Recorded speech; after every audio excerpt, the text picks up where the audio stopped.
ये स्टूडेंट्स, सो जो स्टार्टिंग्स के क्वेश्चंस मैंने आपको होमवर्क में दिए थे, हु हैव डन दैट? किसी ने कंप्लीट किए हैं? किसी को कोई डाउट उन क्वेश्चंस में? If you want to ask anything about that questions, नहीं मैम आए हो आपको? यस बेटा। मैम क्वेश्चन 8 था एक, क्वेश्चन नंबर 8, एक बार आप वो यस, बता दीजिए। क्वेश्चन नंबर 8 इन न्यूमेरिकल्स। इन न्यूमेरिकल्स बेटा। मैम ये डाटा रिप्रेजेंटेशन वाला जो था उसमें। ये आप मुझे स्टैटिस्टिक्स का पूछ रहे हैं, माइक्रो इकोनॉमिक्स का पूछ रहे हैं बेटा? नो मैम स्टैटिक्स का। नहीं, अभी मैं माइक्रो इकोनॉमिक्स का बता रही हूँ। स्टैटिस्टिक्स की बुक तो अभी मेरे पास नहीं है, आप अपना ओके डाउट होल्ड करके रखो। आई श्योरली का मतलब क्लियर इट। लेकिन अभी माइक्रो इकोनॉमिक्स चल रहा है ना, तो उसके मैंने कुछ क्वेश्चन दिए थे। 5 questions I had given, right? Ma'am वाला एक बार बता। कौन सा बेटा? Who is the student? Just raise your hand, फिर मैं आपको अनम्यूट करूंगी, then you can ask the question. Who is asking? Himanshi, okay. Yes, Himanshi, now you are unmuted, beta, please. Ma'am 7th वाला। 7 पेज नंबर बताओगे बेटा? Ma'am 2 minutes। Yes. Ma'am 421। 421. Okay. Question number 7th beta. Yes ma'am. Okay. Price elasticity of demand of a good is -1. At the price, the consumer buys 60 units of the good. How many units will the consumer buy if the price falls by 10%? यहाँ पर बेटा क्या है, देखो हम लोग जो formula put करते हैं वो कैसे करते हैं? ED is equal to percentage change in price, change in quantity demanded upon percentage change in price, ऐसे ही करते हैं ना हम फॉर्मूला। तो अभी यहाँ पर क्या है, चेंज इन प्राइस, हमें ईडी गिवन है, तो हम ईडी की जगह 1 पुट कर देंगे। परसेंटेज चेंज इन प्राइस कुछ कितना गिवन है? At the price of price consumer buy 60 units of good, how many units will the consumer buy if the price falls by 10%? तो change in price कितना हुआ? 10% हो रहा है change in price। अभी हमें ये निकालना है कि इससे हम change in quantity निकाल सकते हैं easily, ठीक है? 1 is equals to x upon 10 करके हम change in quantity निकाल सकते हैं। change in quantity निकल आएगा तो उसको फिर हम क्या करेंगे, जो exact quantity हमारी थी उसमें add कर देंगे, ठीक है? तो वो easily हमारा उसके थ्रू फाइंड आउट हो जाएगा। सीधे फॉर्मूले में पुट करना है, कुछ अलग से नहीं करना है। आप फॉर्मूले में उसको पुट करना, बस चेंज इन क्वांटिटी की जगह पर एक्स पुट करना। मैं भी एक ऐसा क्वेश्चन कराती हूँ तो उसको आपको बिल्कुल क्लियर हो जाएगा।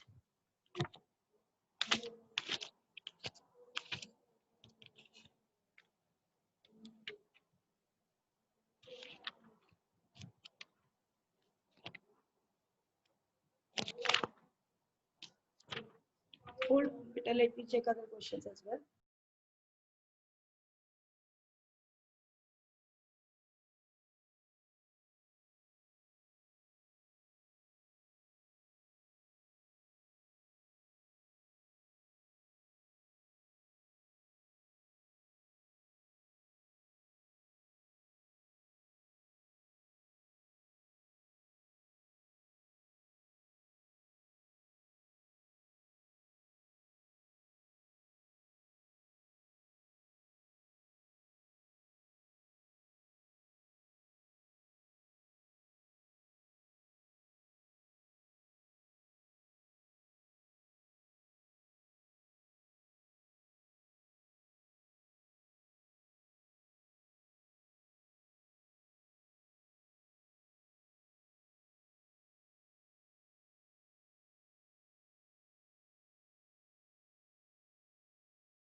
मैम आपकी आवाज सुनाई नहीं दे रही है, आपने अपने आप को है ना म्यूट कर लिया है। अरे ये अनम्यूट हो गया था। क्वेश्चन का वो समझ में आया? Ma'am no ma'am. Duration. Okay चलो कोई मैम बात नहीं, नो मैम, शायद वो कुछ मेरे समझ से नहीं आया। गलती से फिंगर आ गया था तो उसमें शायद इसलिए म्यूट हो गया होगा। कोई बात नहीं, मैं दोबारा रिपीट कर देती हूँ। ईडी हमें क्वेश्चन में गिवन है 1, change in percentage change in price given है 10%, परसेंटेज चेंज इन क्वांटिटी हमें गिवन नहीं है। तो हम इस फॉर्मूले को हम शुरू से करते आए हैं, that ED is equals to percentage change in quantity upon percentage change in price. ED हमें गिवन था 1 इज इक्वल्स टू, क्वांटिटी हमें पता नहीं है तो हमने एक्सपोर्ट कर ली, प्राइस हमें पता है कि परसेंटेज कितना चेंज हुआ है 10%। तो अगर मैं इसका क्रॉस मल्टीप्लीकेशन करूं तो ये x इज इक्वल्स टू 10% आ जाएगा। तो इसका मतलब x की वैल्यू कितनी आ गई 10%। ये और ये x क्या था, चेंज इन क्वांटिटी। तो अभी हमें ये तो पता चल गया कि percentage change in quantity demanded कितना है 10% है। लेकिन आपसे क्वेश्चन में परसेंटेज नहीं पूछा गया है, आपसे क्वेश्चन में पूछा गया है कि ओवरऑल क्वांटिटी में कितना चेंज आया है। तो हमें यूनिट्स में क्वांटिटी निकालनी है।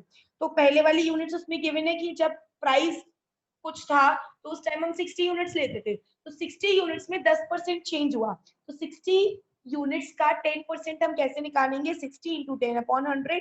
तो कितना चेंज हुआ, 6 यूनिट चेंज हुआ। तो पहले हम 60 तो लेते ही थे, अभी हमने 6 और लेना स्टार्ट कर दिया क्योंकि प्राइस गिरा, प्राइस कम हुआ। ये लॉजिक है, ये हम अपने आप लगा लेंगे, हमें पता है कि प्राइस कम होने से क्वांटिटी डिमांडेड बढ़ती है। तो ये जो 6% आया ये इंक्रीज ही हुआ होगा, 60 पुराना था 6 इंक्रीज हो गया, तो 60 plus 6 is equals to 66 unit. Answer given हुआ here is 66 I guess, right? Check करो, हाँ 66 यूनिट, ठीक है। तो इस तरीके से हमने इस क्वेश्चन को किया। जब आपको ईडी गिवन हो तो आप सीधे फॉर्मूले में पुट कर दोगे, 60 यूनिट्स यहाँ पे गिवन था, परसेंटेज जो फॉल हो रहा है प्राइस का वो 10% गिवन था, तो हमें ये पता चल गया फॉल हो रहा है तो वो चीज इंक्रीज हो जाएगी। Yes Ashika, you are asking something बेटा? Ashika you are asking? Ma'am समझ में नहीं आया। नहीं समझ में आया, ओके मैं दोबारा से एक्सप्लेन करती हूँ, नो प्रॉब्लम। मैं पूरा क्वेश्चन स्टेप बाय स्टेप, वो शायद म्यूट हो गया था लिखते टाइम इसीलिए क्लियर नहीं होगा। Just give me 1 second.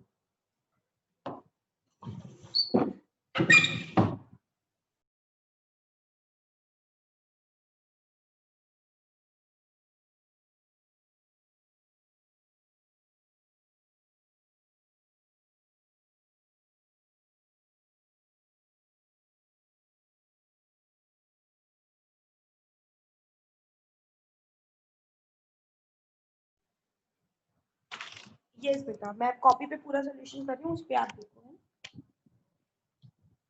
Step by step I am clearing it. जिसको नहीं आए वो प्लीज दोबारा पूछ लेना, लेकिन ठीक है। क्वेश्चन क्या पूछा है पहले हम क्वेश्चन देखते हैं, क्वेश्चन अच्छे से समझते हैं। Question is price elasticity of demand of a good is -1। Minus का साइन मैंने आपको बताया था, वो हम नेगेटिव रिलेशनशिप की वजह से शो करते हैं, तो इसलिए इसको हमें अलग से मेंशन करने की जरूरत नहीं। तो प्राइस इलास्टिसिटी को हम कैसे लिखते हैं, ED is equals to 1। Question में गिवन है क्योंकि ये क्या है, इलास्टिसिटी ऑफ डिमांड, इसीलिए मैंने इसको लिखा ईडी इज इक्वल्स टू 1। आगे क्वेश्चन में उन्होंने क्या बोला, at the price the consumer buy 60 units. हमें ये नहीं पता कि प्राइस क्या था, लेकिन एक टाइम पे जब कुछ प्राइस होता था तब कंज्यूमर कितनी क्वांटिटी परचेज करता था। तो ये ओल्ड क्वांटिटी है, old quantity 60 units consumer purchase करता था, ठीक है। हमें यहाँ का प्राइस गिवन नहीं है। How many units will the consumer buy if the price falls by 10%। अब उन्होंने बोला कि अगर प्राइस जो है वो क्या हो जाता है, रिड्यूस हो जाता है, फॉल हो जाता है 10% से, तो आप बताइए कि इस क्वांटिटी डिमांडेड में कितना चेंज आएगा। पहले जब कुछ प्राइस होता था तो लोग 60 यूनिट परचेज करते थे, लेकिन अभी प्राइस 10% से चेंज हो गया तो कितनी यूनिट परचेज करेंगे।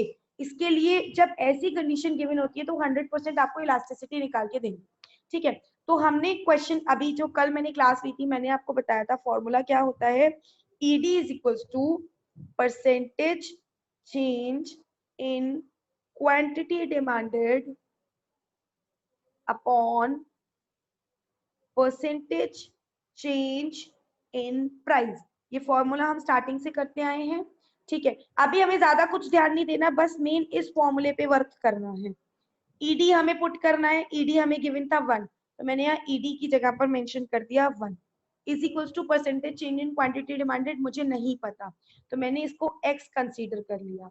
ठीक है, परसेंटेज चेंज इन प्राइस मुझे पता है, परसेंटेज में परसेंटेज चेंज इन प्राइस कितना हो रहा है, 10% हो रहा है, प्राइस रिड्यूस हो रहा है ना 10% से, तो ये चेंज ही तो है, अगर रिड्यूस हो रहा है तो कितने परसेंट से चेंज हो रहा है, 10% से। ठीक है, अब आपने अगर क्रॉस मल्टीप्लीकेशन 10th क्लास में कर रहे हो तो कैसे करते थे, 1 इसको फ्रैक्शन में लिखने के लिए 1 is equal to x upon 10, इसका आप क्रॉस मल्टीप्लीकेशन करेंगे तो ये x इज इक्वल टू 10 हो जाएगा। इज इट क्लियर, यहाँ तक किसी को कोई डाउट? अब ये x जो 10 आया ये कौन सा वाला 10 है, ये मैंने x किसकी जगह पर रखा था, percentage change in quantity demanded, तो अभी मुझे पता चल गया कि percentage change in quantity demanded कितना है, percentage change in quantity demanded है 10%। परसेंटेज चेंज इन प्राइस हमें गिवन था 10% और हमने percentage change in quantity demanded भी निकाल दिया 10%। अभी क्योंकि ये 10% तो आ गया, लेकिन हमसे यहाँ क्वेश्चन में क्या पूछा गया है, हाउ मेनी यूनिट्स, अगर यहाँ ये पूछा जाता how many percentage the quantity demanded change, तो हम क्वेश्चन को यहीं पर छोड़ देते, लेकिन हमसे यूनिट्स पूछी है तो हम इसको यूनिट्स पे काम करेंगे। तो अब हमें ये पता है हमारी ओल्ड क्वांटिटी कितनी थी, 60 यूनिट्स थी, ओल्ड क्वांटिटी 60 यूनिट्स थी।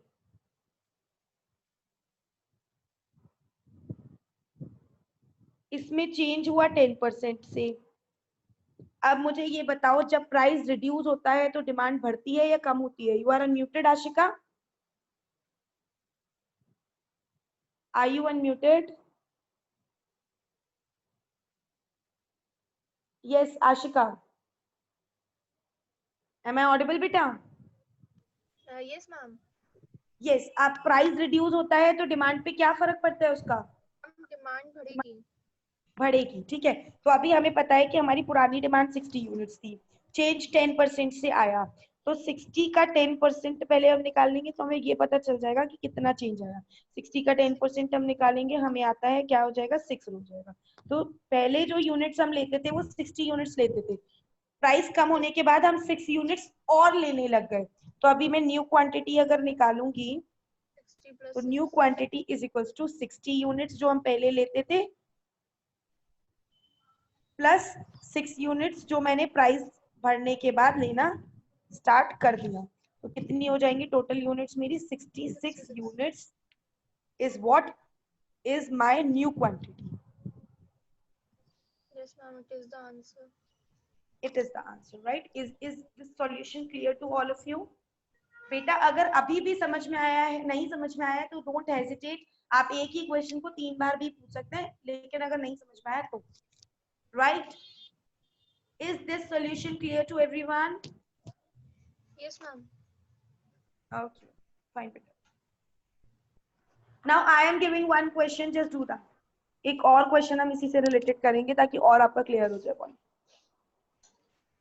प्राइस क्वेश्चन नंबर 9 निकाल लीजिए, मैं इसको शो कर रही हूँ स्क्रीन पे। ठीक है, पहले आप करके दिखाएंगे, अगर आपसे सॉल्यूशन आ जाता है किसी से तो वेल एंड गुड, अदरवाइज मैं करके दिखाऊंगी। Price elasticity of demand is found to be -2, तो प्राइस इलास्टिसिटी क्या हो गया, ईडी इज इक्वल टू 2। अभी आपको यहाँ क्या गिवन है, ED is equal to 2। Price falls from 10 rupees per unit to 8 rupees per unit, पहले का प्राइस 10 रुपीज था लेकिन अभी वो चेंज होकर 8 यूनिट्स हो गया। ठीक है, आपको बताना है कि percentage change in quantity demanded कितना होगा, जल्दी से निकालो इसको। I am giving you 3 minutes to solve this question, इससे ज्यादा टाइम का क्वेश्चन नहीं है। Do this. Ma'am, it is not visible properly. You don't have a book beta? Yes Ekansh, Ma'am, question number? Ma'am इसका 40% आएगा। आ गया 40%, आपने कर लिया Ekansh? Can you show me that the copy जो आपने किया है और कैसे किया है? मैम कैमरा काम नहीं कर रहा है। कैमरा काम नहीं कर रहा, अच्छा वैसे ही एक्सप्लेन कर दो कैसे किया। यस मैम, परसेंटेज चेंज हो जाएगा 20%। कैसे? Ma'am, actually I have book but there are no questions. Ma'am 10 to 8 हो रहा है ना। पेज नंबर 42 422 बेटा, पेज नंबर 422 पे। हाँ क्या हो रहा है बेटा? मैम 10 to 8 हो रहा है, 20% चेंज आ रहा है। 10 to 8 हो रहा है तो ये 20% चेंज आ रहा है, परफेक्ट। ठीक और है, मैम प्राइस इलास्टिसिटी 2 है, 20 into 2 40% हो जाएगा। Perfect, very good. बाकी कोई ऐसा स्टूडेंट जिसको समझ नहीं आया हो ये क्वेश्चन? सिंपल एक फॉर्मूला है, आपको उसी फॉर्मूले पे काम करना है। वो फॉर्मूला है ED is equals to percentage change in quantity demanded upon percentage change in price. That's it. इसके अलावा कोई दूसरा फॉर्मूला नहीं है इस क्वेश्चन को करने।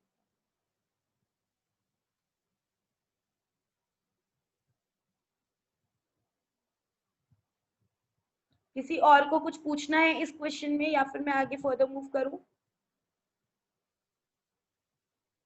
Okay, I think I should further proceed. Let me take the attendance first. Then I'll...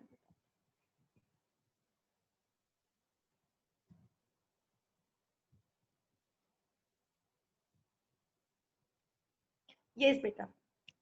Now, what we were studying yesterday, हमें ये एग्जाम्पल कंप्लीट कर लिए थे। अभी हम यहाँ पर ये दो क्वेश्चंस हैं, ये थोड़े से हॉट टाइप क्वेश्चन में आते हैं, high order thinking level questions होते हैं, लेकिन आपको उसका आंसर पता होना चाहिए। पहला क्वेश्चन क्या है इसमें, that why should change in quantity and price be considered as percentage change? अभी हमने एक फॉर्मूला लिखा है, that is ED is equals to percentage change in price, quantity demanded upon percentage change in price।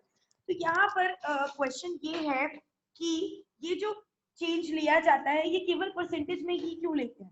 क्योंकि देखो quantity demanded change हो रही है या प्राइस चेंज हो रहा है, तो वो तो सीधे सीधे आप एब्सोल्यूट चेंज भी तो ले सकते हो। एब्सोल्यूट चेंज समझते हो ना क्या होता है, जब हम बिना परसेंटेज निकाले सीधे सीधे चेंज में, तो क्यों हम इसको परसेंटेज में कन्वर्ट करते हैं? Ishita, you do you have any doubt? Yes Ishita. Ma'am मुझे आंसर दिखाना था। अच्छा, you have done the question? Yes okay, ma'am. Sure. Okay, beta, perfect, very good, fine, 40% is Thank you. good. Okay, so now the question arises here is that why we should consider quantity or percentage, quantity or price in a percentage change, ठीक है? absolute change में क्यों नहीं लेते? उसका reason ये है बेटा कि ED जो होती है, पहली चीज तो जो इलास्टिसिटी हम कंसीडर करते हैं ना, वो इलास्टिसिटी जो होगी उसकी जो रेंज आती है वो इंफिनिटी से लेकर 1 तक आती है, ठीक है? तो इसमें जो भी आप परसेंटेज एब्सोल्यूट चेंज अगर आप लोगे तो इसकी ED की वैल्यू आप एक्यूरेट फाइंड कर ही नहीं पाओगे। और इलास्टिसिटी क्या करता है, कंपैरिजन करता है, और एब्सोल्यूट वैल्यू में कभी भी कंपैरिजन करना इतना आसान नहीं होता। आप अपनी जनरल उसमें भी देखिए, आपके जो टोटल होता है, आप क्या करते हो, आप कभी भी अपने क्लासमेट से अपना जो कंपैरिजन करते हो अपने मार्क्स का, वो यूजुअली परसेंटेज में किया जाता है, यूजुअली जब मल्टीपल सब्जेक्ट्स होते हैं, है ना? तो वही चीज यहाँ पर आ रही है, परसेंटेज में कंपैरिजन जो होता है वो इजी होता है, वेयर एज एब्सोल्यूट चेंज में जो परसेंटेज होता है वो सॉरी जो चेंज होता है वो इतना इजीली क्लियर नहीं होता है, थोड़ा सा डिफिकल्ट हो जाता है। तो इसीलिए हम यहाँ पर जो ED के लिए फॉर्मूला फॉलो करते हैं, that formula is on the basis of the percentage, not on the basis of the absolute, right? Simple आप इसका अगर ये क्वेश्चन आता है आप सिंपल आंसर देंगे कि comparison is much easier in the form of the percentage rather than the absolute change. That's why we consider the formula in this format, right? Second question, ये वैसे मैं आपको पहले बता चुकी थी, that why should minus sign be prefixed in the equation estimating elasticity of demand?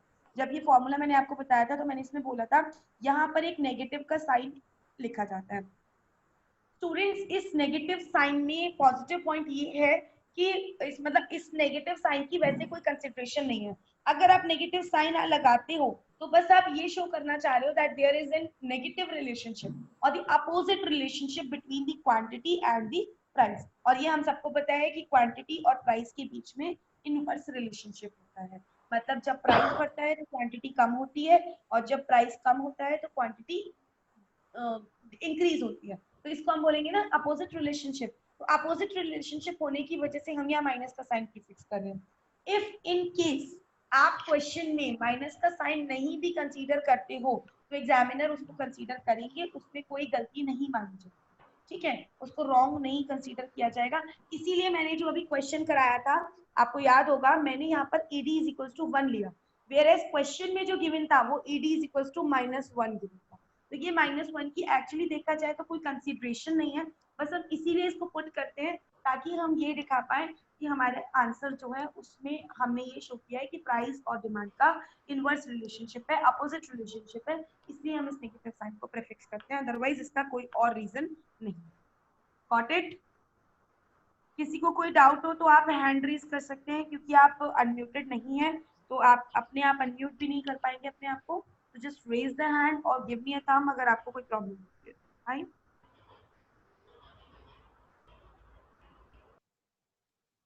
Yes.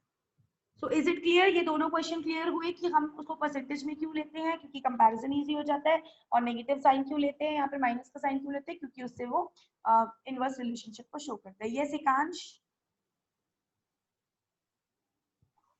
Ma'am Ekansh first वाला unmuted। Point समझ में नहीं आया, वो कट कट के आवाज आ रही अच्छा, फर्स्ट वाला पॉइंट बेटा मेरा ये था कि जो हम ईडी की वैल्यू निकालते हैं, ईडी का जो फॉर्मूला गिवन है उसमें हमने ये देखा था कि E D is equal to percentage change दे रखा है ना, change in quantity upon change in price, वो भी परसेंटेज। तो मेरा क्वेश्चन यहाँ पर ये है कि हम परसेंटेज में क्यों लेते हैं, हम उसको डायरेक्ट भी तो ले सकते हैं। तो परसेंटेज में लेने का सिर्फ एक ही मोटिव होता है कि अगर हम परसेंटेज में डेटा लेंगे तो वहां पर कंपैरिजन जो होगा इलास्टिसिटी का वो इजी हो जाएगा।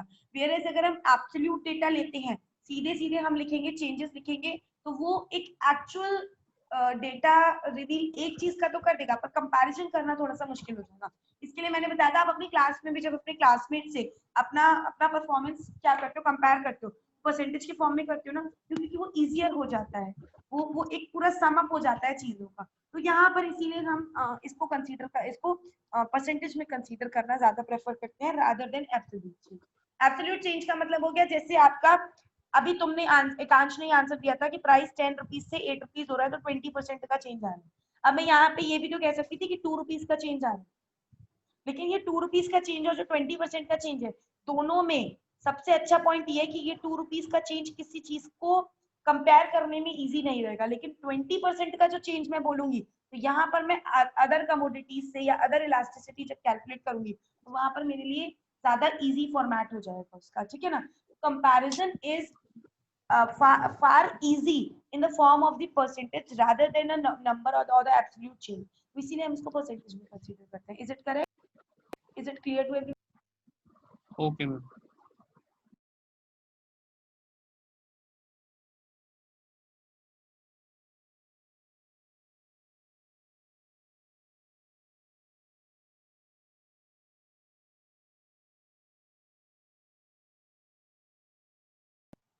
Yes. So, no doubt in these questions both.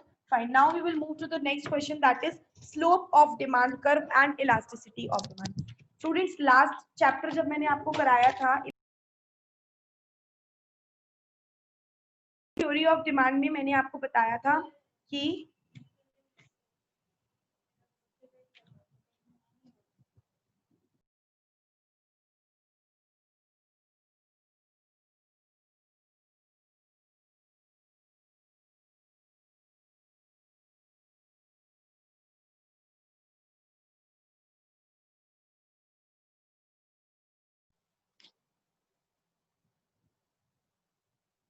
Yes बेटा, तो मैंने आपको इसमें बताया था कि जो डिमांड और प्राइस होता है उसमें जैसे एक एग्जांपल के थ्रू इसको कोट कर लेते हैं, क्योंकि काफी सारे स्टूडेंट्स ने तब क्लास नहीं ली थी।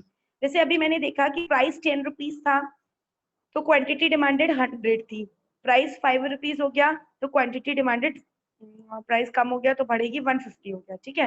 तो इस तरीके से हमने देखा था, मैंने आपको बताया था इसका स्लोप कैसे बनता है, ये हम इस तरीके से लेते हैं, ठीक है। ये इस तरीके से इसका ग्राफ बनता है। सपोज मैंने यहाँ पर क्वांटिटी डिमांडेड लिया, यहाँ पर मैंने प्राइस लिया, ठीक है। प्राइस हमारा 10 5 गिवन है, तो मैं इसको 0 1 2 3 4 5 6 7 8 9 10, अभी मैं रफली बना रही हूँ, आप बनाओगे तो इसको प्रॉपर बनाना, 5 6 7 8 9 10, ठीक है। और क्वांटिटी डिमांडेड 100 150 है, तो मैं इसको 50 100 150 200 ऐसे स्केल पे ले लूंगी। अब देखो, जब प्राइस 10 रुपीज था तो क्वांटिटी डिमांडेड कितनी थी, 100 थी, तो price 10 rupees, quantity demanded 100। Price 5 rupees हुआ तो क्वांटिटी डिमांडेड 150 होगी। इस तरीके से इसका ग्राफ बनेगा, आप स्केल का यूज करते हुए लेंगे। तो आप ये देख रहे हैं, ये जो स्लोप जा रहा है ये कैसे जा रहा है, ये स्लोप ये डाउनवर्ड जा रहा है ना, इसको जब आप ऐसे करके लाइन बनाएंगे दोनों के बीच में, और हो सकता है मैं इसमें एक और डेटा लिखूं कि जब प्राइस 2 रुपीज हो गया तो क्वांटिटी डिमांडेड 200 रुपीज, क्योंकि प्राइस कम होगा तो क्वांटिटी डिमांडेड और बढ़ेगी, तो फिर ये आपका नीचे जाके और हो जाएगा। तो इस तरीके से ये जो शेप आती है स्टूडेंट्स, इस शेप को हम बोलते हैं डाउनवर्ड स्लोपिंग कर्व। अगर आपसे पूछा जाए कि डिमांड कर्व कैसा होता है, demand curve is downward sloping curve, ठीक है। और क्यों होता है डाउनवर्ड स्लोपिंग कर्व, क्योंकि इसका भी सिर्फ एक ही सोल्यूशन, एक ही आंसर है, that there is an inverse relationship. और जब जब प्राइस और क्वांटिटी का इनवर्स रिलेशनशिप होगा, इनवर्स रिलेशनशिप क्या शो करता है, प्राइस कम हुआ क्वांटिटी डिमांडेड बढ़ी, प्राइस और कम हुआ क्वांटिटी डिमांडेड और बढ़ी, ठीक है ना। मतलब एक साइड से ये कम हो रहा है तो एक साइड से ये इंक्रीज हो रहा है, ठीक है। तो डाउनवर्ड स्लोपिंग कर्व समझ में आ रहा है। और एक कर्व होता है अपवर्ड स्लोपिंग कर्व। अपवर्ड में मैं बताती हूँ वो क्या होता है। वैसे ऐसा डिमांड के केस में बहुत रेयर होगा, लेकिन फिर भी मैं बता देती हूँ। जब ऐसी कंडीशन हो कि प्राइस 10 था तो 100 यूनिट लोग लेते थे, लेकिन जब प्राइस और बढ़ा, प्राइस 20 रुपीज हुआ तो 200 लोगों ने स्टार्ट कर दिया लेना, मतलब प्राइस बढ़ने के साथ 200 और लोगों ने लेना स्टार्ट कर दिया। वैसे मैं बता रही हूँ ऐसा बहुत रेयर केस में होता है, एक्सेप्शंस नहीं होता है, हर केस में नहीं होगा, लेकिन फिर भी अगर ऐसी कंडीशन होती है तो हम लिखेंगे 0 1 2 3 4 5 6 सॉरी 10 और उसके ग्राफ पे हैं, तो मैं इसको 0 5 10 15 और 20 ले लेती हूँ। और ये 100 से 20 है तो इसको 50 100 150 200, ठीक है। तो प्राइस जब 10 था तो क्वांटिटी डिमांडेड कितना था, 100 था। प्राइस जब 20 हुआ तो क्वांटिटी डिमांडेड 200। दोनों ग्राफ में डिफरेंस समझ में आ रहा है। यहाँ पर क्या हो रहा है, ये इनवर्स रिलेशनशिप शो हो रहा है, तो यहाँ डाउनवर्ड स्लोप जा रहा है। अब यहाँ डाउनवर्ड स्लोप जा सकता है, नहीं जा सकता। यहाँ कौन सा स्लोप जाएगा, यहाँ अपवर्ड स्लोप जाएगा।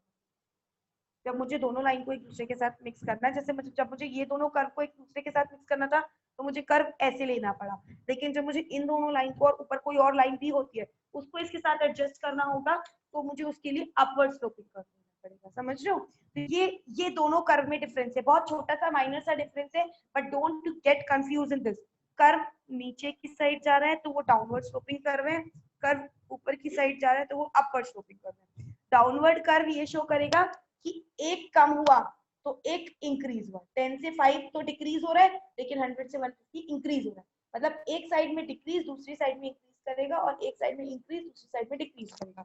लेकिन ये क्या शो करता है, दोनों साइड में एक साथ इंक्रीज होगा या दोनों साइड में एक साइड डिक्रीज होगा तो वो अपवर्ड स्लोपिंग कर्व होगा, और जब ऐसी कंडीशन होगी तो उसको हम डाउनवर्ड स्लोपिंग कर्व। समझ में आया आपको, इज इट क्लियर।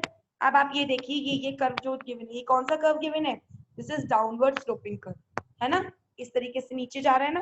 तो जब प्राइस, अब इससे हमें समझ में आ रहा है कि जब प्राइस 30 रुपीज था तो 20 यूनिट सेल होती थी, प्राइस कम हो गया जब 25 रुपीज हो गया, प्राइस कम होगा तो क्वांटिटी डिमांडेड क्या होगी, इंक्रीज होगी, तो क्वांटिटी डिमांडेड 20 से 30 इंक्रीज होगी, है ना। तो हमने चेंज देखा, क्वांटिटी डिमांड में कितना चेंज आया 20 से 30, तो हमने चेंज इन क्वांटिटी लिख लिया 10 यूनिट, ठीक है। और प्राइस में कितना चेंज आया 5 रुपीज का, 30 से 25 हो रहा है तो 5 रुपीज का चेंज रिड्यूस हो रहा है ना। तो फॉल, यहाँ लिखा फॉल और यहाँ लिखा राइज। फॉल प्राइस में हो रहा है 30 से 25 हो रहा है, और क्वांटिटी डिमांडेड 20 से 30 हो रही है, तो ये इंक्रीज हो रही है 10, ठीक है।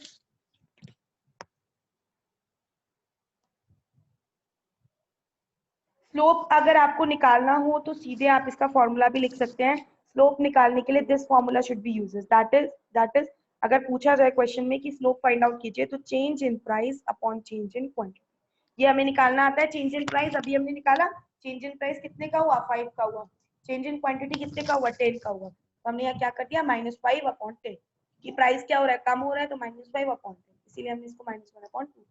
तो स्लोप कैसे निकलेगा -1 अपॉन 2। अगर आपको पूछा जाए इस कंडीशन में इसका स्लोप निकालिए तो सिंपल आप इस तरीके से स्लोप लिख लेंगे। स्लोप को फ्रैक्शन में शो करना है, इलास्टिसिटी को डेसिमल में शो करना है। याद रखना जब भी आप सॉल्यूशन निकालोगे, अगर आपको स्लोप निकालने के लिए दिया जाता है तो it should be in the fractions only, ठीक है। फ्रैक्शंस तो जानते हैं आप, न्यूमरेटर एंड डिनोमिनेटर। एंड अगर आपको इलास्टिसिटी ईडी की वैल्यू पूछी जाती है तो ईडी की वैल्यू आप उसमें देंगे, डेसिमल्स में देंगे, दैट कैन बी 0.2 2% भी हो सकता है, लेकिन अगर पॉइंट भी आ रहा है तो 0.2 या कुछ भी आप लगाएंगे। Is it clear. So the last 1 minute is left. अगर आपको किसी को भी कोई डाउट है बेटा तो पूछ लो, This is the most important chapter of economics. I'm again telling you, हालांकि important सारे chapters हैं, लेकिन आप आगे जब भी बीकॉम करेंगे या कोई भी हायर स्टडीज करेंगे, दिस इज द चैप्टर जो आपको हर जगह पर इकोनॉमिक्स में मिलेगा ही मिलेगा, राइट? तो इसीलिए ये कुछ बेसिक टर्म्स हैं students, I am warning you again, इसको यहाँ पर स्किप मत कीजिएगा। अगर नहीं समझ में आए तो आप उसको मुझसे बार बार पूछ सकते हैं। Yes Madhav, ask please. What is the syllabus of economics? बेटा आपकी आवाज बहुत कट रही है, थोड़ा सा नेटवर्क जोन में जाके बात कीजिए। What is the syllabus of economics? Economics syllabus 1 to 6 chapter in microeconomics, that is elasticity is the last chapter in microeconomics, right? And इससे पहले के सारे चैप्टर्स मैं करा चुकी हूँ। एंड इन स्टैटिस्टिक्स अभी, क्योंकि स्टूडेंट्स स्टैटिस्टिक्स का जो अभी तक हमारा सिलेबस होता था उसमें हम मीन मीडियन मोड जितना मैंने कराया है वो और मीन मीडियन मोड ये तीनों लेकर चलते थे, लेकिन अभी सिलेबस रिड्यूस हो गया है, तो अभी मैंने प्लान नहीं किया है कि मैं उसमें से कुछ सेकेंड टर्म में करूंगी या नहीं करूंगी। तो अभी तक तो आपके जो 4 चैप्टर्स है ये तो 100% आएंगे ही आएंगे।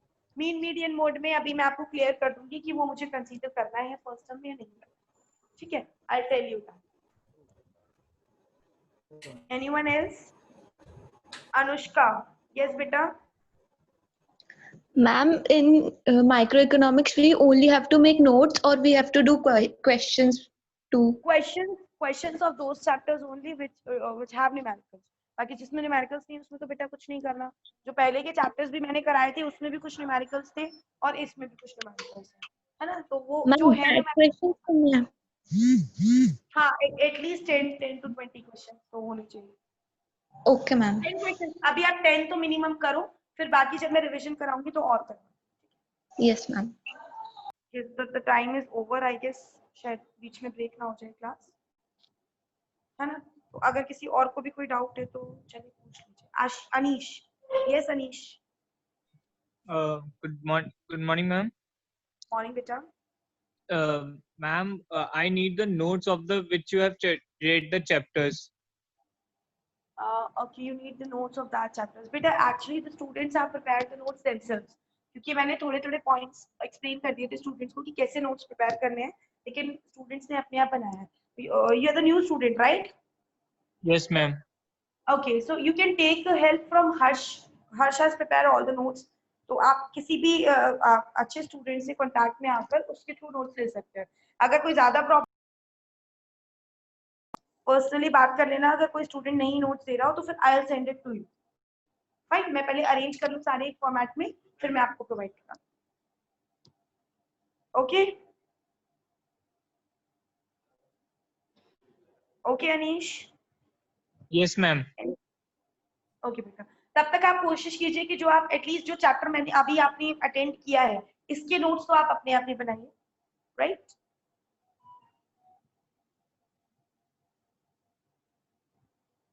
Anyone else? Any of you? No one. Okay. So I think I should end the class now. We'll proceed tomorrow. और one more thing, homework. आगे जो पेज नंबर 422 है उसमें एटलीस्ट 20 क्वेश्चंस आते हैं, तो आप वो सारे क्वेश्चंस करके रखेंगे। जितने हो जाएं जिसमें डाउट्स हो वो हम फिर कल डिस्कस करेंगे। You have to do all the questions. Okay. Fine, I'm ending the class now. Have a good day, students.